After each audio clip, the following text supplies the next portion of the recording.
been here many times over the course of my ministry in St. Louis. Marty has been a very good friend to me, and actually we just live a block apart on Mechanical. So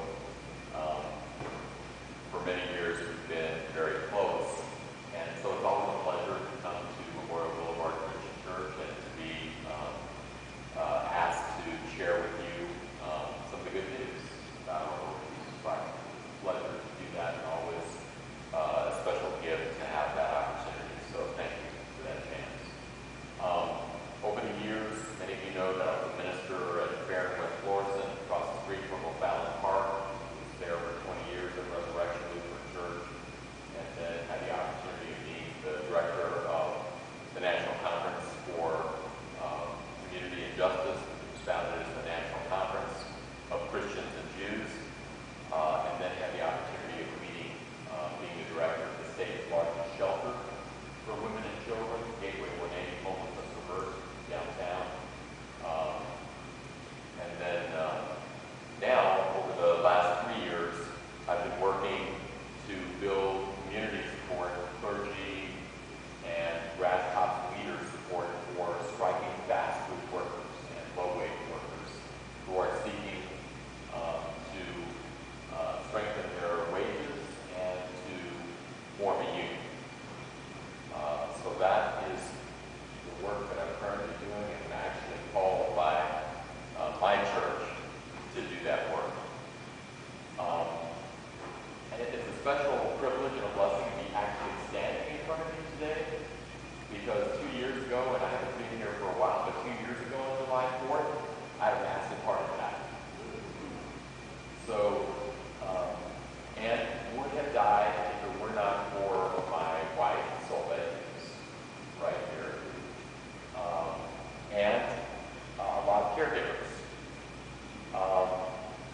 So what happened was that, I had some discomfort just on July 4th. I was grilling meat, but, I didn't feel like I was really, something was actually wrong, except that I did feel kind of queasy and kind of lying down. And then I asked my wife just to check in on me, because I was not doing quite the best, but I certainly didn't think I was anything major was the matter with me. And she took one look at me and said, well, I think something's wrong with you. So she said, I'm going to call 911. I said, don't call 911. But she did, thankfully. And what happened was that when the EMS people came up onto our floor, I live on the second floor of the building, I kind of got up to meet them, and the guy that came to the head of the stairs said, you need to sit down, you're having a heart attack. But they immediately put me down on the they didn't let me sit down, they just threw me onto to the stretcher, took me down into the EMS vehicle, and into the ambulance, and I said, take me to St. Mary's. And he said, we're not going to take you to St. Mary's. You need to go to St. Louis University, it's just a couple of minutes away from here, and we're taking you over there right now. So they ran me over there, they hooked me up to an EKG, and when I got there, they rolled me up into the emergency room, and the doctor looked at me and said, they've already been tracking my EKG in the emergency vehicle, and they said, take him up to the operating room. So immediately I went up there, and I was sitting in the hall of the operating room waiting to go in. And I actually had my phone in my pocket. I hadn't changed my clothes or anything, so I had a phone in my pocket, and I was making telephone calls. And finally I said to the nurse, are you going to take me in? And what's happening? Are you going to take me in? And they said, sir, you've been out of there for 35 minutes. You've already had your operation. So whatever drug cocktail they gave me was so good that I didn't even know that I had an operation. Now, I'll tell you what happened.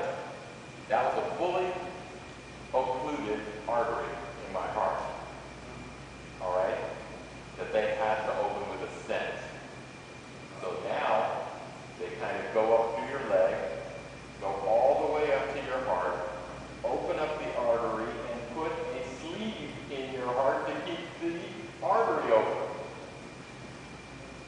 This is the most amazing technology you can even think of.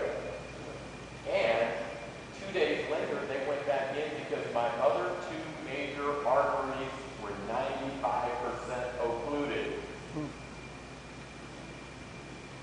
So every one of my major arteries in my heart has a little sleeve in it now, keeping the artery open.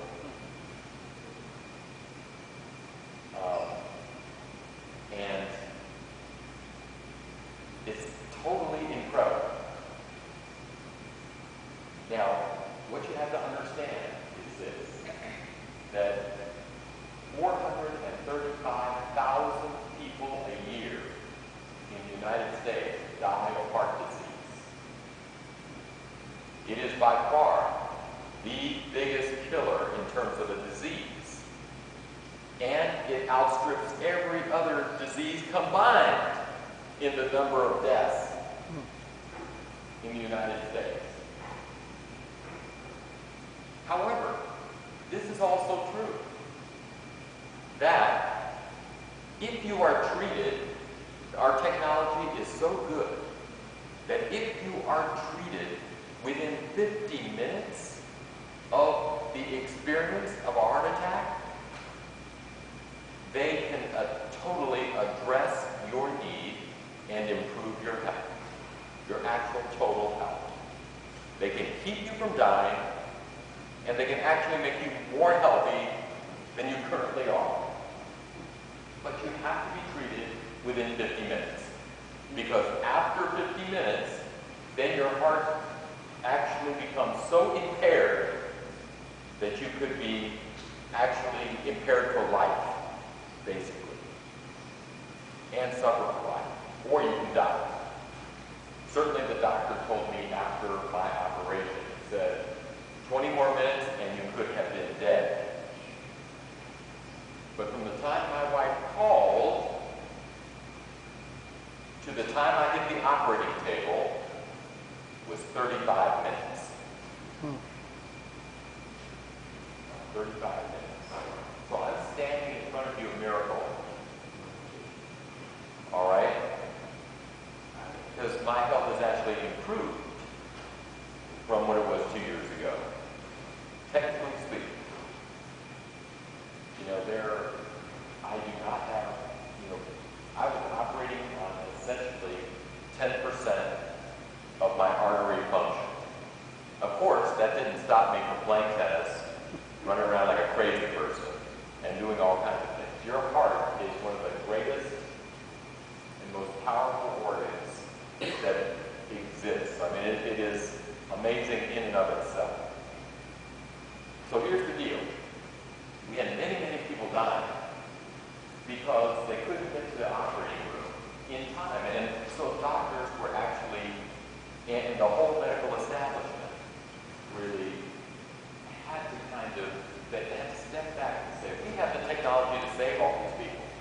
But what's actually going wrong right now is that people cannot get to the operating table fast enough. We do not have the logistical support necessary to get people from once they experience a heart attack to the operating table fast enough to really help them and save them. We could do this. And so finally, a whole set of doctors, and this happened literally about a decade ago, a set of doctors and hospitals said, enough is enough. We can save people. But we have to figure out a way to get people to the hospital on time.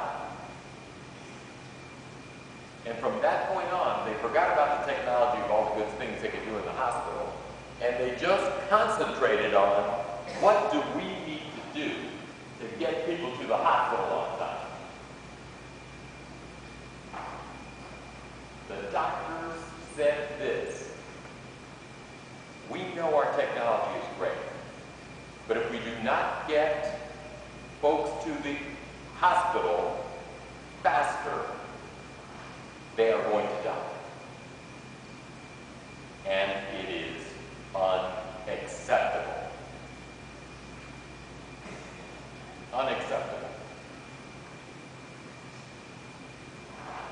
When a group of doctors finally, and along with their medical institutions, along with these other systems, when they finally said, it is unacceptable that this happens, and we must change it, we must totally revamp every system by which a person who suffers an event finally gets to the hospital and gets there hopefully on time. When they said, it's unacceptable that we cannot get people here and we are going to change it. When that moment happened 10 years ago, immediately the wheels started to turn around how to get people to the hospital on time. And in this 10-year period, from the time when these doctors said it was unacceptable to now, we have cut the number of deaths by heart attack by 40% in the United States. 40%.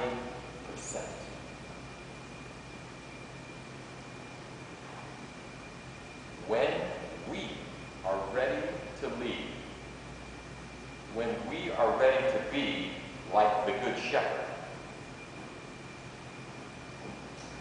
who gave his life for the purpose of making sure that people would understand that God's compassionate love applies to all, that the message of God's goodness must go out to all people, that we all have the opportunity to be a good shepherd to each other just by praying for one another, just by caring for each other, just by taking the opportunity to do the right and the good thing to make sure other people can live and reach the fullness of the image of God. When that happens, the world changes. When these doctors decided that it was no longer acceptable to do business as usual and to move into high gear to create change, they have saved literally thousands upon thousands of lives. And that is our work. That is our call. The Lord is my shepherd. I shall not want. But what does that actually mean?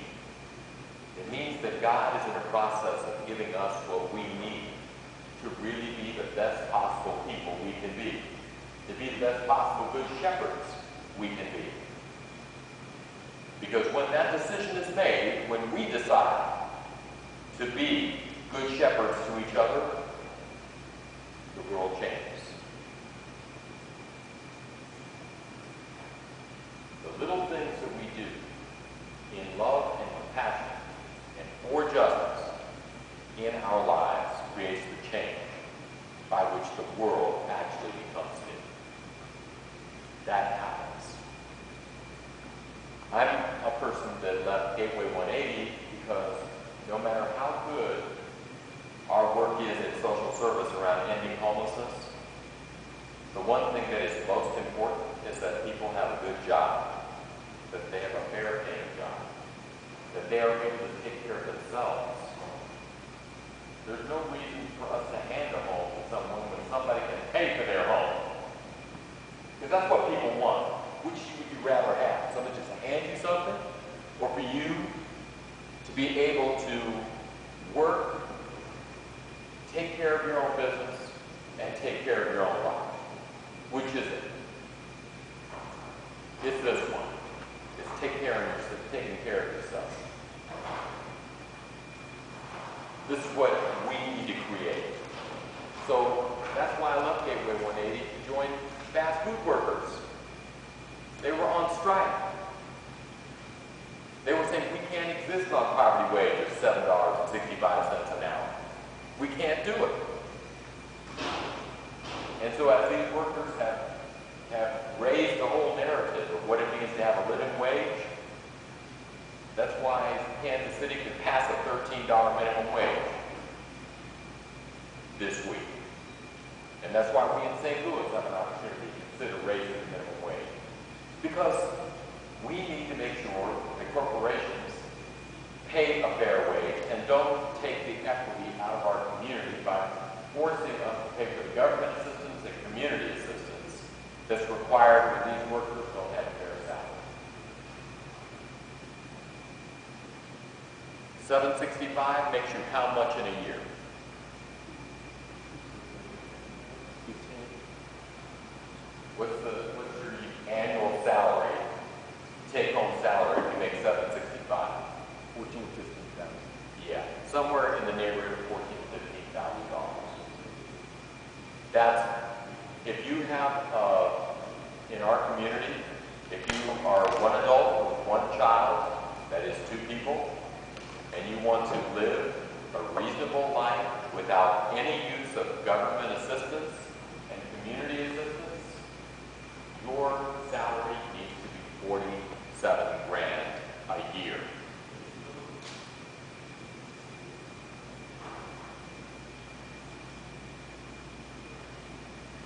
That's what it is. So if you're making 15, how many jobs? If you're making 765, how many jobs do you need to have? 2. You need to have 3. 3 40-hour jobs in order to hit that mark.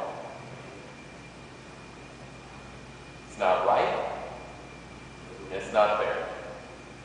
So mothers in my shelter, 20% of them were working 40 to 60 hours a week and still find themselves in a shelter. Let me say this. Unacceptable. Unacceptable. And when we are ready to stand up with these workers, with these mothers, and fight for a fair wage and for justice, economic justice for people in our community, then things will change. That's our work. That's our calling. That's what we do. You know, it's not enough to make sure that we have a homeless center, a shelter. It's not good enough. We need to find out why people are in the shelter, and we need to give them the power to go out of the shelter. That's our work. That is what being a good shepherd can do. And so today, our calling is clear. We need to be good shepherds. We have opportunities. Opportunities in our family life, opportunities in our neighborhood life, opportunities in the broader scope of what we're doing as a community, as a city, as a state, and as a nation. It's up to us. There are many ways we can be the people that God wants us to be the good shepherds that we have to be. When we decide that we will be the good shepherd, everything that 23rd Psalm says we have will empower your work. I want you to read that 23rd Psalm again, because in it, God promises to be with you in every way, shape, and form. God will be with you even when you're sitting down with your enemies, and when you're walking through the darkest, toughest, most challenging times of your life, the rod and staff of Almighty God will be with you when you are going to be a good shepherd. God promises, and it's done.